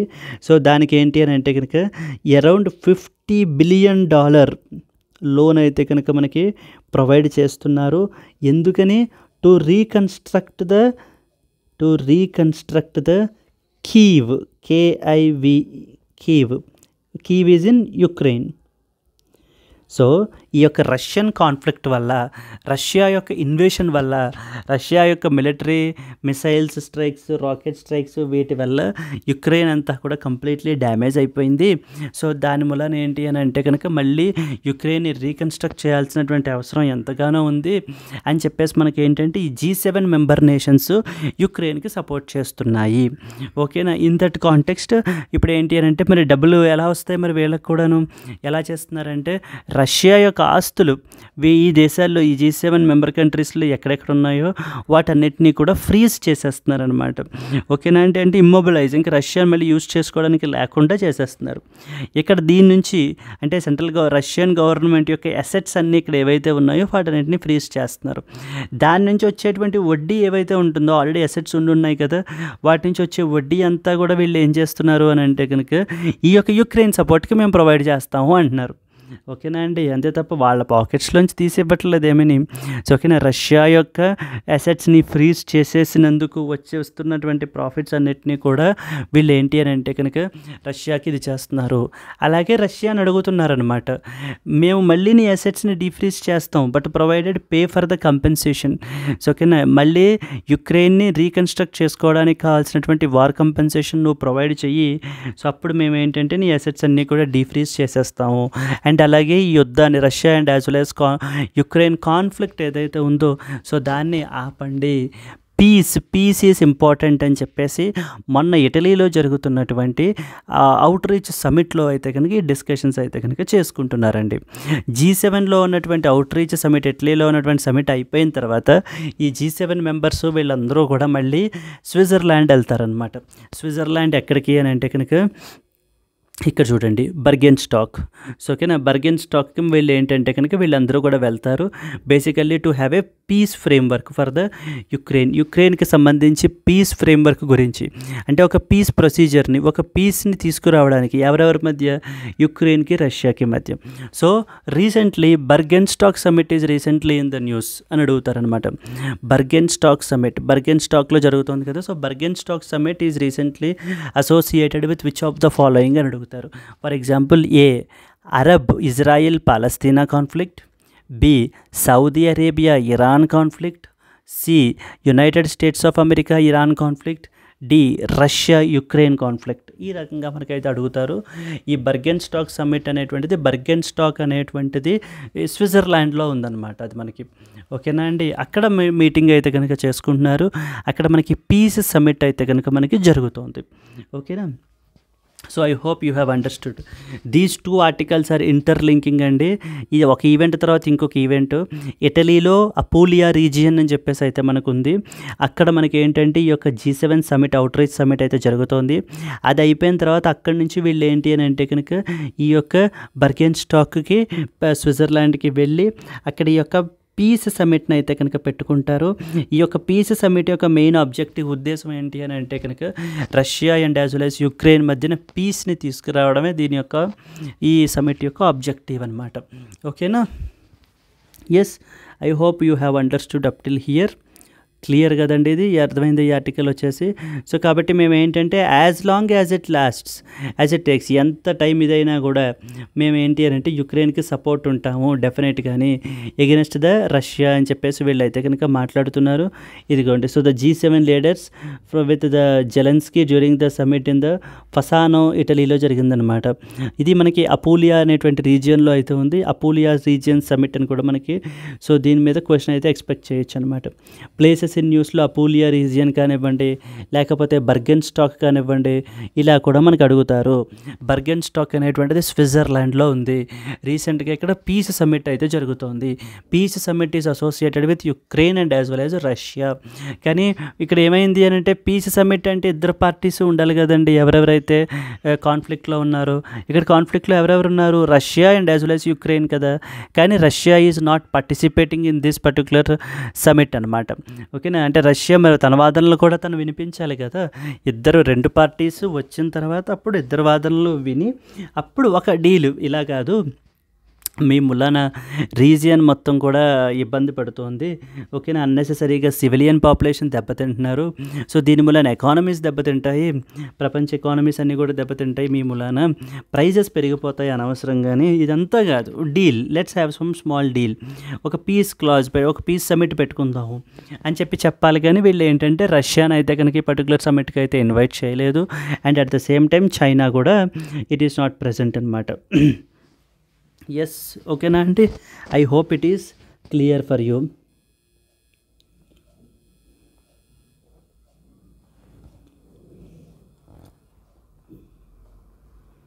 That is what is in Burgenstock leaders from a peace framework for Ukraine without Russia. So అది మీకు ఇక్కడ తెలియాల్సింది. జస్ట్ సింపుల్గా పీస్ సమిట్ అనేటువంటి తెలిస్తే చాలు. ఈ పీస్ సమిట్ అయిన తర్వాత ఏంటి అవుట్కమ్స్ ఏమున్నాయి అనేది మళ్ళీ మాకు తెలిసి రేపు కానీ ఎల్లుండి కానీ ఆర్టికల్స్లో మళ్ళీ దీని గురించి అయితే మనకు వస్తాయన్నమాట. ఓకేనా. So these 4 are the some of the important articles for now. So Burgenstock summit పరిస్థితి ఏంటి మనకి అనేటువంటిది మనం చూడాలి. దెన్ నెక్స్ట్ వచ్చేసి G7 out leaders summit, outreach summit ఇటలీలో జరిగింది మనకి అపూలియా రీజియన్లో. సో వీళ్ళు they are supporting the Ukraine, దీని గురించి తెలియాలి. ట్రేడ్ రిలేటెడ్ స్టాటిస్టిక్స్ అయితే రీసెంట్గా పబ్లిష్ అయితే చేస్తారు. మళ్ళీ 7 మంత్ హై ట్రేడ్ డెఫిసిట్ అయితే కనుక పెరిగింది అని చెప్పేసి అక్కడ మీకు ఇంపోర్ట్స్ ఏంటి, ఎక్స్పోర్ట్స్ ఏంటి, ఇంపోర్ట్స్ ఎంత ఉన్నాయి, ఎక్స్పోర్ట్స్ ఎంత ఉన్నాయి. సో ఓకేనా అండి. ట్రేడ్ డెఫిసిట్ ఎంత ఉంది, 7 మంత్ హై, ఎన్ని మంత్స్ హై ఉంది, then next what are the might be the ఇలా ట్రేడ్ డెఫిసిట్ పెరిగిపోతున్నందుకు రీజన్ ఏంటి, లైక్ అంటే is it a good sign for an economy like us అనేటువంటిది చెప్తారు. దెన్ నెక్స్ట్ వచ్చేసి ఏంటంటే ఆర్టీఐ యాక్ట్ గురించి మనం మాట్లాడుకున్నాం. ఈ పాయింట్స్ అన్నీ కూడా మీకు చాలా క్లియర్గా అర్థమైంది అని నేను అనుకుంటాను అనమాట. మీరు ఒకసారి నోట్స్ అది తీసి మీరు మళ్ళీ చదువుకున్నట్లయితే కనుక మీకు ఏంటంటే కంప్లీట్ క్లారిటీ అయితే ఇంకా ఉంటుంది. ఎగ్జామ్ పాయింట్ ఆఫ్ వ్యూలో ఇవన్నీ కూడా మీకు చాలా ఇంపార్టెంట్ ఫ్రెండ్స్. ఓకేనా, let us go to that of the today's these things. Before going that friends, మనం ఏంటంటే కనుక ఇది 50% మాత్రమే మనకి ఏంటంటే హిందూ న్యూస్ పేపర్ నుంచి కవర్ అవుతాయి friends. Hindu news paper is very very important from the exam point of view. ఓకేనా, దాంట్లో మనకి ఏంటి అని అంటే కనుక ఈ హిందూ న్యూస్ అనాలిసిస్లో మనం ఆల్రెడీ డైలీ మనం కవర్ చేస్తున్నాము. అరౌండ్ మనకి ఏంటంటే 1000+ వీడియోస్ అయితే కనుక ఉన్నాయి. మనం ఏంటంటే మన ఛానల్లో ఓన్లీ ఆన్ హిందూ అనాలిసిస్ అనమాట కన్సిస్టెంట్గా మనం అయితే కనుక చేస్తున్నాము. అయితే ద రెస్ట్ అదర్ 50% వచ్చేసి ఏంటంటే మనకి the other things like down to earth అంటారు ఫ్రెండ్స్. వెరీ ఇంపార్టెంట్ మ్యాగజైన్ అనమాట మన డౌన్ టు ఎర్త్. ఇది దీని నుంచి కూడా మనం ఎన్విరాన్మెంట్ రిలేటెడ్గా పర్టికులర్లీ క్వశ్చన్స్ అయితే ఎక్స్పెక్ట్ చేయొచ్చు. సో దెన్ నెక్స్ట్ వచ్చేసి ప్రెస్ ఇన్ఫర్మేషన్ బ్యూరో అంటారు, ఇది మీకు ఆల్రెడీ తెలుసు. దెన్ అలాగనే మనకి ఏంటి అని అంటే ఇండియన్ ఎక్స్ప్రెస్, వీటి నుంచి కూడా మనకి ఏంటంటే క్వశ్చన్స్ ఇంపార్టెంట్ ఆర్టికల్స్ అయితే పబ్లిష్ అవుతూ ఉంటాయి. ఈ యొక్క 50% ఆర్టికల్స్ని కవర్ చేయడానికే మనం ఏంటంటే ఈ యొక్క కోర్స్ని లాంచ్ చేయడం అయితే జరిగిందనమాట. 50% హిందూలోంచి వచ్చేటువంటివన్నీ ఎలాగో డైలీ హిందూ న్యూస్ అనాలిసిస్లో కవర్ చేసేసుకుంటారు. బట్ రిమైనింగ్ వాటిల్లో పబ్లిష్ అయినటువంటి ఇంపార్టెంట్ ఆర్టికల్స్ ఎక్స్క్లూజివ్గా లైవ్ బ్యాచ్లో మనం ఏంటంటే కనుక ఈ కోర్సును రన్ చేయడం అయితే జరుగుతుంది. సో డైలీ లైవ్ క్లాసెస్ అయితే ఆల్రెడీ జరుగుతున్నాయి. ఓకేనా అండి, ఇన్ కేస్ ఒకవేళ మీరు ఇంట్రెస్ట్ అయితే కనుక you can see into this course. Definitely that will enrich your preparation. మీరు సీరియస్ ఆస్పిరెంట్ అయితే కనుక సో దెన్ డెఫినెట్లీ మీకు ఇది అయితే కనుక హెల్ప్ అవుతుంది అనమాట. దీంట్లో మనము డైలీ లైవ్ క్లాసెస్ అయితే కనుక చెప్తాము. I will be the one who will take up the classes. So మీకు ఏ డౌట్స్ ఉన్నా కూడా నన్ను స్ట్రైట్ అవే మీరు అడగచ్చు. ఓకేనా అండి, ఆల్రెడీ క్లాసెస్ అటెండ్ చేస్తున్న వాళ్ళు చాలామంది ఉన్నారు. Try to ask them so that they will tell their feedback. And at the same time in case ఒకవేళ ఎవరెవరైతే అటెండ్ చేస్తున్నారో మీరు ఈ వీడియో ఖచ్చితంగా చూస్తూ ఉంటారు కాబట్టి please comment in the comment box అండి how those videos are, so that కొత్త వాళ్ళకి తెలియని వాళ్ళకి కూడా ఏంటంటే వాటి యొక్క ఇంపార్టెన్స్ అనేటువంటిది తెలుస్తుంది. So therefore I sincerely request you people please comment in the comment box so that మిగతా పీపుల్కి ఎలా ఉంటుందనేది తెలుస్తుంది అనమాట. ఓకేనా, దెన్ నెక్స్ట్ వచ్చేసి ఇది ఒకవేళ ఇదే మీకు ఇది ఫస్ట్ క్లాస్ అయితే కనుక నాది చూడటం, please watch the other videos of mine in the channel అండి. So that you will come to know like how we teach here అనేటువంటిది మీకు తెలుస్తుంది. దెన్ అలాగే మనం డైలీ లైవ్ క్లాసెస్తో పాటుగా మనం ఏంటంటే డైలీ వీక్లీ అండ్ మంత్లీ పీడిఎఫ్స్ని కూడా మనం ఏంటంటే ప్రొవైడ్ చేయడం అయితే జరుగుతుంది. సో దట్ మీకు క్లాస్ నోట్స్ అనేటువంటిది ఇస్తాము. అంటే క్లాస్లో ఇప్పుడు నేను ఇవన్నీ రాస్తున్నాను కదా ఇలాగా, సో ద సేమ్ వేలో మనం అక్కడ కూడా రాస్తాను అనమాట నేను కూడా. సో అక్కడ రాసిన తర్వాత క్లాస్ నోట్స్ ఇస్తాము, రెగ్యులర్ పీడిఎఫ్ రెండు ఇవ్వడం అయితే జరుగుతుంది. సో దెన్ మరి ఊరికే చదువుకుంటూ వెళ్ళిపోతే కుదరదు కదా, you have to attend the quizzes. అందుకని weekly and as well as monthly క్విజెస్ని కూడా మనం ఏంటంటే కండక్ట్ చేస్తున్నాం అనమాట. దెన్ నెక్స్ట్ వచ్చేసి we will be having the yearly compilation and revision before the prelims. అంటే మొత్తం ఇది బిట్స్ అండ్ పీసెస్గా డేస్ మంత్ వైజ్ ఉన్నది అని మనం ఏంటంటే ఇయర్ అండ్ కంపైలేషన్ అయితే కనుక మనం ఇవ్వడం జరుగుతుంది. And as well as revision before ప్రిలిమ్స్ని కూడా మనం అయితే కనుక కండక్ట్ చేస్తాం అనమాట. ఫ్రెండ్స్, మనం ఇది ఏంటంటే ఆఫర్ చేసేటువంటి ఇది ఛార్జ్ చేసేటువంటి ఫీజు వచ్చేసి only 10,000 rupees friends.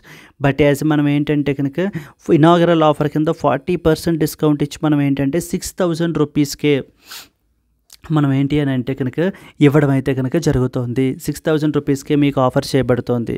In case 6,000 rupees కూడా మీకు ఒక్కసారిగా పే చేయడం if it is hard, if you find difficult, then you can go for a EMI 2,000 rupees per month plan అనమాట. సో 2,000 రూపీస్ కూడా మీరు ఏంటంటే పర్ మంత్ పే చేసుకునేటువంటి facility మనకి ఏంటంటే మనం కల్పిస్తున్నాం. Because so keeping all the students into perspective మైండ్లో పెట్టుకుని మనం ఏంటంటే ఇలా చెప్పడం జరిగింది. అట్ ద సేమ్ టైం వీటి యొక్క ఇంపార్టెన్స్ మనం ఏంటంటే హిందూ ఇక్కడ ఆల్రెడీ కవర్ చేసుకుంటున్నాము. హిందూలో ఇంకేమైనా మిగిలిపోయిన ఆర్టికల్స్ కానివ్వండి, లేకపోతే press information bureau, down to earth, Indian express, వీటి నుంచి వచ్చేటువంటి ఆర్టికల్స్ అన్నీ కూడా మనం ఏంటంటే సో లైన్ బై లైన్ అక్కడ ఇంతే మాదిరిగా మనం ఏంటంటే క్లియర్గా డీటెయిల్గా డిస్కస్ చేసుకోవడం అయితే కనుక జరుగుతుంది. ఓకేనా. ఇది మీకు ఏంటంటే లైఫ్ టైం వ్యాలిడిటీ తోటి వస్తుంది ఫ్రెండ్స్. ఇది మీకు లైఫ్ టైం వ్యాలిడిటీ అంటే మీరు పే చేసినటువంటి money and as well as life time validity. This is a just a token amount మాత్రమే and it is actually an investment in your career అనమాట. Your investment in your career. Okay, I hope this will be definitely a golden opportunity. In case ఒకవేళ మీకు interested అయితే కనుక మీరు ఈ particular నెంబర్ని contact చేసుకుని మీరు చేసినట్లయితే మీకు మీ డౌట్స్ అన్నీ కూడా మీరు క్లియర్ చేసుకోవచ్చు అనమాట. I hope see you soon there. Yes, okay na. Yes, then before going to that, let me show you some samples so that you will come to know like how it will be. Okay, like how it will be ante like yesterday's class lo manamu yes friends, రీసెంట్గా మనకి ఏంటంటే క్యామ్లెట్స్ గురించి అయితే కనుక మాట్లాడుకున్నాం మనం నిన్నటి క్లాస్లో. లైక్ 2024ని ఇంటర్నేషనల్ ఇయర్ ఆఫ్ క్యామ్లెట్స్ కింద డిక్లేర్ చేశారు కదా. సో దాని గురించి మనకి ఏంటంటే వాటి యొక్క ఇంపార్టెన్స్ ఏంటి, అవి సస్టైనబుల్ డెవలప్మెంటల్ గోల్స్ని ఎలా మీట్ అవ్వడానికి హెల్ప్ చేస్తాయి అనేటువంటివన్నీ కూడా మనం డిస్కస్ చేయడం జరిగింది. అలాగే ఐబేరియన్ లింక్స్ అని చెప్పేసి అయితే మనకు ఉంది. మనకు ఒక species recently verge of extinction నుంచి అయితే బయటకు వచ్చింది. సో దాంట్లో కూడా మనకి ఏంటంటే దాని గురించి డిస్కస్ చేసాం అనమాట. ఇక్కడ మనం what are the different types ఏమేమి ఉంటాయి అనేటువంటి విషయాలన్నీ కూడా. దెన్ అలాగే ఎన్విరాన్మెంటల్ మైల్ స్టోన్ అయితే రీసెంట్గా అచీవ్ చేస్తాం మనము. హెచ్సిఎఫ్సీస్ అంటారు కదండి, హెచ్ఎఫ్సీస్ హైడ్రోఫ్లోరోకార్బన్స్.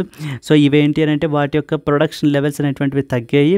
So okay, in that context మనం ఏంటంటే వియన్నా కన్వెన్షన్ గురించి, మాంట్రియల్ ప్రోటోకాల్, కిగాలి అమెండ్మెంట్, సో ఇవన్నీ కూడా మనం ఏంటంటే డిస్కస్ చేయడం అయితే జరిగిందనమాట. ఓకేనా, దిస్ ఈజ్ హౌ ఈ రకంగా ఉంటుందన్నమాట. This is how the small sample that I want show to you. So that makes more sense to you to get the real feel. Okay, coming back again to our original thing, manaki entante kanaka, so this is all the some of the important articles from the exam point of view are expected to know. Then coming to the last one, which is the editorial, reimagining the Indian federalism. మనకి ఏంటి అని అంటే Shashi Tharoor has return this particular article అండి. So federalism గురించి మనకి ఏంటి అని అంటే మాట్లాడుతూ, so first of all he has made some criticisms and then ఓకేనా ఫెడరలిజం గురించి మనకి ఏంటి అని అంటే కనుక కొన్ని ఇనీషియల్ క్రిటిసిజమ్స్ అయితే కనుక చేస్తూ, so then what are the possible solutions ఏంటి అనేటువంటివి అయితే కనుక మాట్లాడడం జరిగిందనమాట. ఓకేనా, so we will see this particular article now. Yes friends, so sorry okay, reimagining the Indian federalism అని చెప్పేసి అయితే మనకి ఆర్టికల్ అయితే పబ్లిష్ అయింది కదా. సో డైరెక్ట్గా ఫెడరలిజం ఏంటి దీని గురించి చూసే ముందు చిన్న బేసిక్ పాయింట్స్ అయితే కనుక మనకి తెలియాలండి. ఫెడరల్ ఫార్మ్ ఆఫ్ గవర్నమెంట్లో అంటే ఫెడరల్ ఫార్మ్ ఆఫ్ గవర్నమెంట్ అంటాం అనమాట. ఈ యొక్క ఫెడరల్ ఫార్మ్ ఆఫ్ గవర్నమెంట్లో మనకి ఎలా ఉంటుంది అని అంటే, so there will be one central government. Okay, central government, it is also known by the different names. For example, it can be called as a union government also. And then we have the state governments, corresponding state governments kuda untayi anamata, corresponding multiple state governments. For example, S1, S2, S3, S4, S5. So these are the multiple states. So the powers are divided between, in a federal form of government, the powers are actually divided between, ఎవరెవరి మధ్య divided between the central government and as well as the state governments అన్నమాట. ఓకేనా, for example దీని గురించి మనం మాట్లాడుకోవాలి అని అంటే కనుక you should know about this schedule called as schedule number 7. For example మీరు షెడ్యూల్ నెంబర్ 7 చూసుకున్నారనుకోండి. So there are 3 lists, right? The first one is union list, second one is state list and the third one is concurrent list. ఓకేనా, ఉన్నాయి కదా ఇలాగ మనకి. Union list అంటే అర్థం ఏంటండి? యూనియన్ లిస్ట్ అంటే ఏంటంటే it basically contains the list of subjects.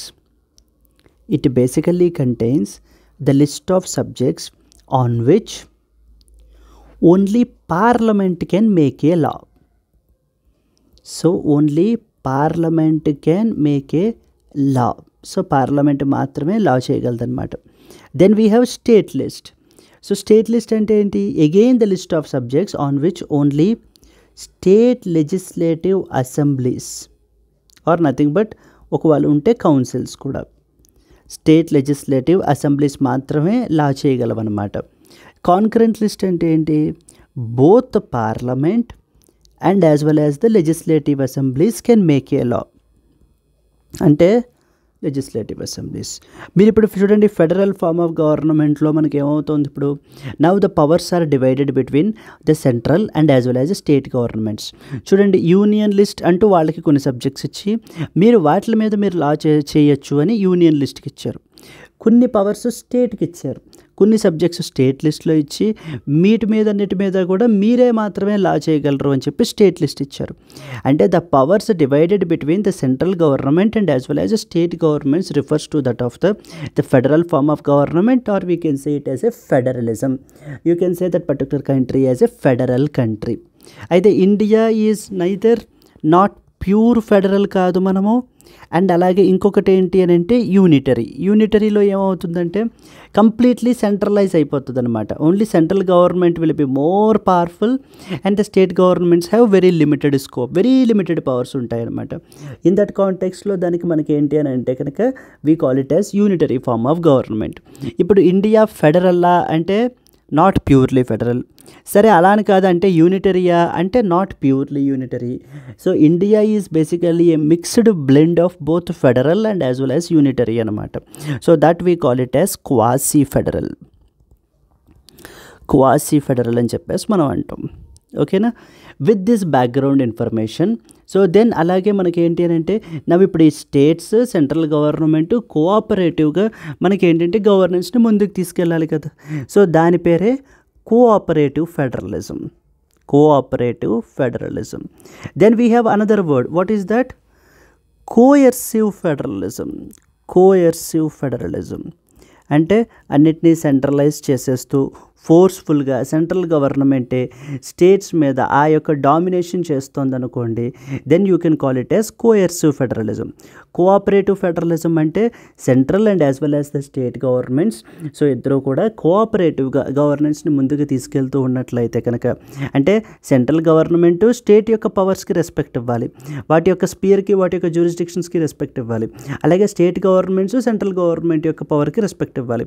ఆ రకంగా ముందుకు ఇద్దరికి ఎవరు మ్యూచువల్ రెస్పెక్ట్ ఇచ్చుకుంటూ మన కంట్రీని ముందుకు తీసుకెళ్తూ ఉంటే కనుక then that is called as cooperative federalism అనమాట.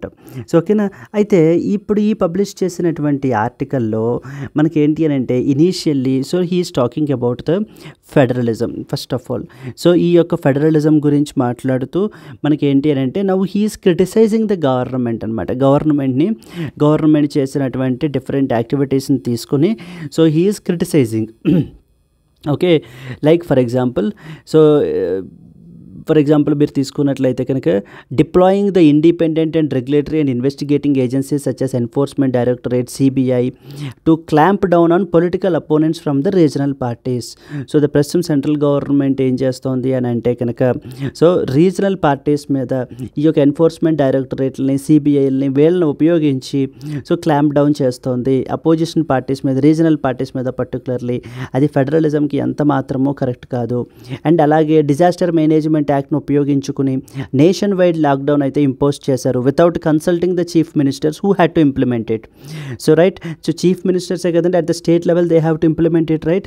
సో వాళ్ళని కన్సల్ట్ చేయకుండా డిజాస్టర్ మేనేజ్మెంట్ యాక్ట్లో ఉన్నటువంటి ప్రొవిజన్ని, ఒక అబ్స్క్యూర్ ప్రొవిజన్ని ఉపయోగించుకొని so central government without consulting the state governments ఈ డెసిషన్ తీసుకున్నారు. మరి ఇంకెక్కడ ఉంది ఫెడరలిజము అంటే ఫెడరలిజం రోజు రోజుకి కూడా మనకి ఏంటి అని అంటే కనుక సో ఇది డిగ్రేడ్ అయిపోతుంది, డిక్లైన్ అయిపోతుంది. ఆ ఫెడరల్ స్పియర్, ఆ ఫెడరలిజం అనేటువంటి దానికి స్టేట్స్ యొక్క పవర్స్కి రెస్పెక్ట్ ఇవ్వట్లేదు అని చెప్పేసి ఆథర్ ఏంటంటే మల్టిపుల్ ఎగ్జాంపుల్స్ని చూపిస్తూ ముందు చెప్పడం అయితే చేస్తున్నారనమాట. ఓకేనా అండి? అలాగే ఇంకో ఏం చెప్తున్నారు చూడండి. So okay, creating and misusing the prime minister's citizen assistance and relief fund, అయితే పిఎం కేర్స్ ఫండ్ అని చెప్పేసి అయితే ఉంది. With limited the flow of cash to state run chief ministers distress relief funds and robbing the Jammu and Kashmir of statehood and abrogating article 370 in a manner that sets out a nominee as president for all the other states. So article number 317 abolish చేసేసారు అని చెప్పేసి మనకి ఏంటి అంటే author అయితే కనుక point out చేస్తున్నారు. అలాగే దెన్ సో ఇంకేం ఇంపోజ్ చేస్తున్నారు అని అంటే కొత్తగా కొత్తగా సెస్ని తీసుకొస్తున్నారు, సెస్లు ఎక్కువ ఇంపోజ్ చేస్తున్నారు రాదర్ దాన్ ట్యాక్స్. బికాస్ ఎందుకంటే ట్యాక్స్ అయితే కనుక డివిజిబుల్ పూల్లోకి వెళ్ళి స్టేట్ గవర్నమెంట్స్కి కూడా ట్రాన్స్ఫర్ చేయాలి. అదే సెస్ అయితే కనుక స్టేట్ గవర్నమెంట్స్కి ట్రాన్స్ఫర్ చేయాల్సిన పని లేదు అని చెప్పేసి ఎక్కువ సెస్లను ఇంపోజ్ చేస్తున్నారు రాదర్ దాన్ ట్యాక్స్. ఓకేనండి. సెస్ ఇంపోజ్ చేస్తూ ఉంటే అవేంటి అని అంటే స్టేట్ గవర్నమెంట్స్కి ట్రాన్స్ఫర్ చేయాల్సిన పని లేదు. కానీ ట్యాక్స్ ఇంపోజ్ చేస్తే మాత్రం అవేంటి అని అంటే డివిజిబుల్ పూల్లోకి వెళ్ళి ఆ మనీ అనేటువంటిది స్టేట్ గవర్నమెంట్స్కి కూడా షేర్ ఇవ్వాలి. సో చూడండి, distributed based on number of cynical tools such as levying the cess on large number of items. Unlike the tax, cess does not go into that of the divisible revenue pool. Cess will not go into the divisible revenue pool and does not need to be shared with the states. So స్టేట్స్కి share చేయాల్సినటువంటి అవసరం కూడా లేదు అంటూ కొన్ని ఎగ్జాంపుల్స్ని అయితే చెప్పడం అయితే జరుగుతుంది. అండ్ అలాగనే ఇంకొకటి ఇంపార్టెంట్ పాయింట్ ఏంటి అని అంటే కనుక సో ఈ యొక్క డీలిమిటేషన్ గురించి కూడా మాట్లాడుతున్నారనమాట. ఓకేనా అండి. డీలిమిటేషన్ ఆఫ్ కాన్స్టిట్యుయెన్సీస్ ఉంది కదా మనకి, డీలిమిటేషన్ అంటారనమాట. Delimitation. Okay, delimitation of census. What is delimitation of census constituencies అంటే ఏంటి అని అంటే సెంట్రల్ లెవెల్లో ఉన్నటువంటి లోక్సభని, నెక్స్ట్ వచ్చేసి స్టేట్ లెజిస్లేటివ్ అసెంబ్లీస్లో ఉన్నటువంటి సీట్స్ అన్నిటినీ కూడా మళ్ళీ ఏం చేస్తారు అని అంటే కాన్స్టిట్యుయెన్సీస్ అనమాట, అంటే నియోజకవర్గాలు రీడ్రా చేస్తారు మళ్ళీ on the basis of population. మీరు చూసినట్లయితే ఎప్పటి నుంచో మనకి లోక్సభలో 543 లేదా 545 సీట్సే కదండి ఉంటున్నాయి. సో వాటిల్ని మనకి ఏంటంటే ఫ్రీజ్ చేసేసారనమాట. వాటిల్ని ఫ్రీజ్ చేసేసారు. ఎప్పటి వరకు ఫ్రీజ్ చేసేసారు అని అంటే 2026 వరకు ఫ్రీజ్ చేసేసారు మనకి. 2026 తర్వాత ఫస్ట్ సెన్సస్ జరుగుతుంది కదా, ఎప్పుడైతే తర్వాత ఫస్ట్ సెన్సస్ వస్తుందో 2026 తర్వాత, అప్పుడు ఆ పాపులేషన్ బేస్డ్ మీద మనకి ఏంటంటే కాన్స్టిట్యుయెన్సీస్ని డీలిమిట్ చేస్తాము అని చెప్పేసి అయితే చెప్తున్నారనమాట. సో ఇది ఎర్లియర్ ఎలా ఉండేదంటే 1976 నుంచి 2001 వరకు వీటిని ఫ్రీజ్ చేశారు. అప్పటి వరకు 1971 పాపులేషనే చూస్తాము అని చెప్పేసి. బికాజ్ ఎందుకంటే more population means more representation in the Lok Sabha అనమాట.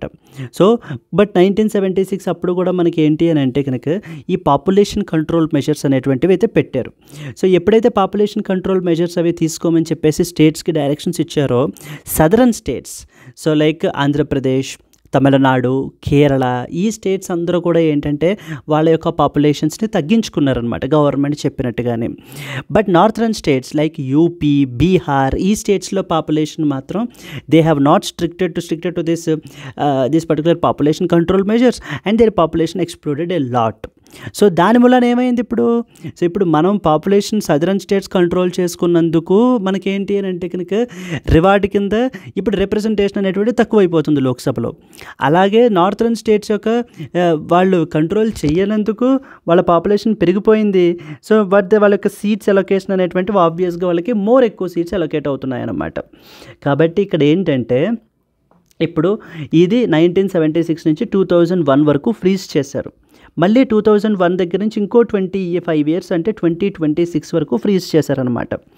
ఇప్పుడు 2026 తర్వాత అంటే within 2 years now down the line ఎప్పుడైతే ఫస్ట్ సెన్సస్ కండక్ట్ చేస్తారో ఆన్ దట్ బేసిస్ పాపులేషన్ మనకేమవుతుంది అని అంటే కనుక సో సీట్స్ అలొకేషన్ అనేటువంటిది జరుగుతుంది.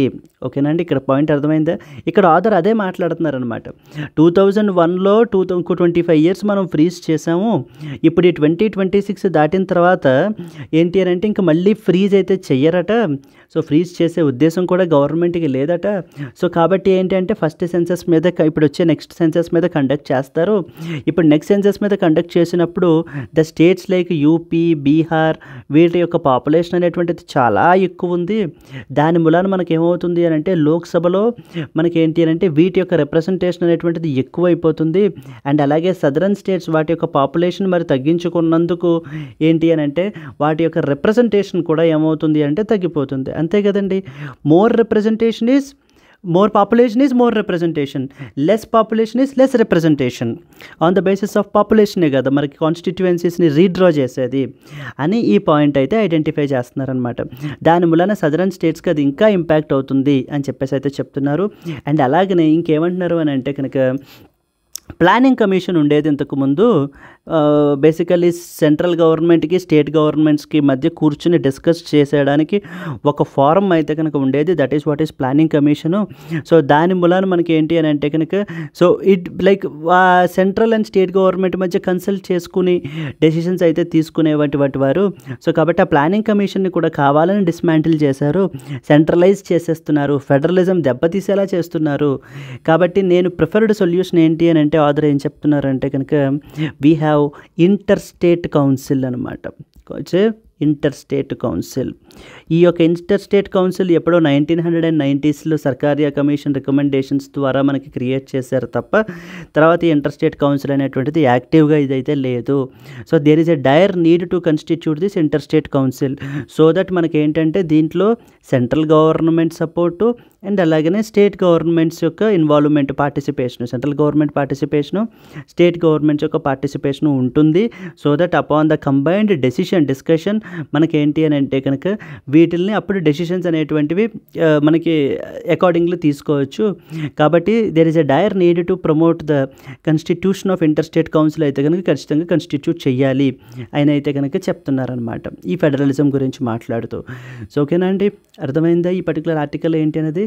ముందు ఫెడరలిజం అంటే ఏంటి, cooperative federalism, federal form of గవర్నమెంట్లో ఏం జరుగుతుంది, యూనిటరీ ఫార్మ్ ఆఫ్ గవర్నమెంట్ ఏంటి, ఫెడరల్ ఫార్మ్ ఆఫ్ గవర్నమెంట్లో 3 లిస్ట్స్ పరిస్థితి ఏవేంటి అంటే ఏ రకంగా పవర్స్ అనేటువంటి సెంట్రల్ గవర్నమెంట్కి స్టేట్ గవర్నమెంట్కి షేర్ అవుతాయి. Then competitive federalism, coercive federalism అంటే ఏంటి, కోఆపరేటివ్ ఫెడరలిజం అంటే ఏంటి. Then we have the delimitation. So the delimitation గురించి కూడా ఆథర్ ఈ ఆర్టికల్లో పాయింట్అవుట్ చేస్తూ southern states on losing age, ఇప్పుడు లోస్ అవుతున్నాయి సదరన్ స్టేట్స్ అన్నీ కూడా. ఎందుకు, ఈ 2026 ఫ్రీజింగ్ అనేటువంటిది అయిపోతుంది.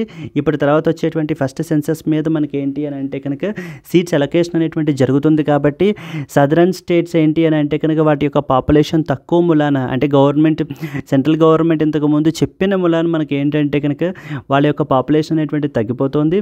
అండ్ అలాగనే ఆథర్ ఇంకేం మాట్లాడుతున్నారంటే కనుక so the last important point, states కూడా ఈ యొక్క ఫెడరలిజం గురించి దీని గురించి అంత యాక్టివ్గా పర్స్యూ చేయట్లేదు. ఎవరి స్టేట్కి ఆ స్టేట్ చూసుకుంటున్నారు. For example AP and as well as Bihar తీసుకుంటే కనుక ఇప్పుడు ఈ యొక్క ఎన్డీఏకి సపోర్ట్ చేస్తున్నారు వీళ్ళు. ఇప్పుడు ఈ ఎన్డీఏకి సపోర్ట్ చేస్తూ వాళ్ళ స్టేట్స్కి సంబంధించి స్పెషల్ కేటగిరీ స్టేటస్ ఇవి చూసుకుంటున్నారు తప్ప హోలిస్టిక్గా ఓవరాల్గా అన్ని స్టేట్స్ కలిసి ఈ యొక్క ఫెడరలిజంని మనం ప్రమోట్ చేయాలి, మా స్పేస్లోకి ఎంటర్ అవ్వకూడదు స్టేట్స్ స్పేస్లోకి, so you should respect it the states jurisdiction, ఆ పవర్ అనేటువంటి దాన్ని ఏమీ పట్టించుకోవట్లేదు అని కూడా అయితే కనుక ఆథర్ అయితే మాట్లాడుతున్నారనమాట. ఓకేనా అండి, these are some of the important points in this article the author have talked about. So then in this context మీకు ఏం తెలియాలి అని అంటే there was some editorial question on this that you can expect. So that is basically you can see this question. Examine the potential implications for the southern states of India if the latest census is used as the basis for delimitation and as well as resource allocation. So okay ante meer yokka what are the implications emem untayi southern states meeda because of due to their population, so they will have a low representation, that is one of the important points. So when their population resource allocation kuda finance commission constitute చేసేటప్పుడు కూడా అది కూడా వాళ్ళకైతే తగ్గిపోతాయి. So ఇవన్నీ చెప్పేసి మీరు ఇలా ఈ ఇంప్లికేషన్స్ అన్నిటినీ కూడా మీరు పాయింట్అవుట్ చేయొచ్చు అనమాట ఇక్కడ నుంచి.